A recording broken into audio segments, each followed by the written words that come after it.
So we're out at Delaware Park today at the Olmsted Parks System. Our objective is to take care of this big old tree that could potentially be the oldest or possibly one of the oldest trees in the Olmsted Parks Conservancy system. There's been estimates on over 300 years old on this tree. This is helping to ensure that what we did to this tree is going to hopefully give it another 100 years of growth. My grandfather came back from World War II. He started working for a tree company. When he started working for that tree company, one of his jobs was maintaining this tree. That torch was passed along to my father. When I was about 17 years old, I was fortunate enough to be able to start taking care of this tree on my own, climbing it, pruning it. We've been doing fertilization on this tree as needed. Our major concern on this tree this year is due to drought stress. So this past summer, we had very minimal rain. Big old trees like this only have so much nutrients they have stored up in their root system. Another concern for this tree is the fact that all the leaf litter and materials picked up around it because it is on a golf course.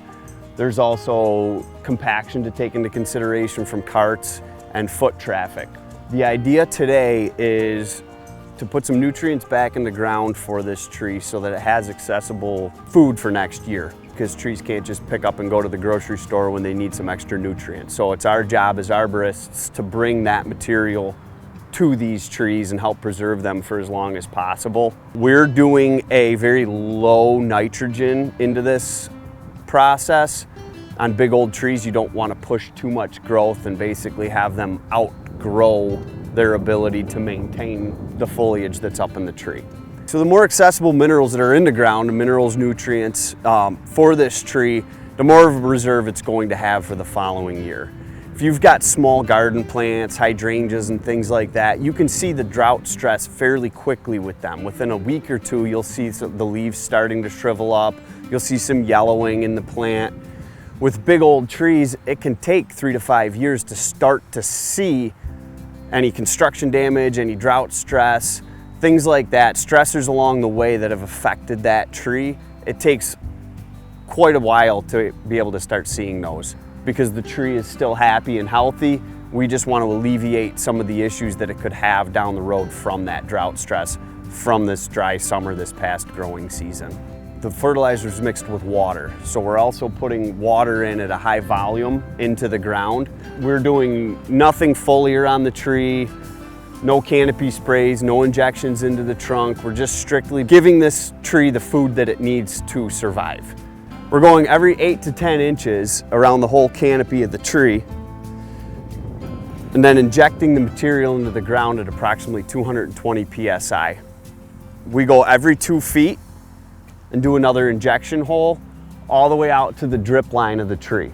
So we're essentially doing a grid pattern, a 2x2 grid pattern, 8 to 10 inches deep around the whole canopy of this tree. It turns out to be approximately 6,600 square feet. We'll end up putting about 400 gallons of material into the ground. So not only does that disperse the water pretty evenly throughout this process, we're also eliminating a lot of the compaction that's been built up over the years. So I've gotten to build a really good relationship with the people at Olmsted Parks. It's great working with them. They have a passion for trees. They care about things. They've turned these parks into places that when you walk into now, you wouldn't even recognize if you had walked back from 20 years ago. It just makes you feel good that you're able to do something that's kind of bigger than yourself and give back to the community. Being able to bring these trees back up to speed that Frederick Law Olmsted had installed so many years ago, that's kind of why we do what we do as arborists.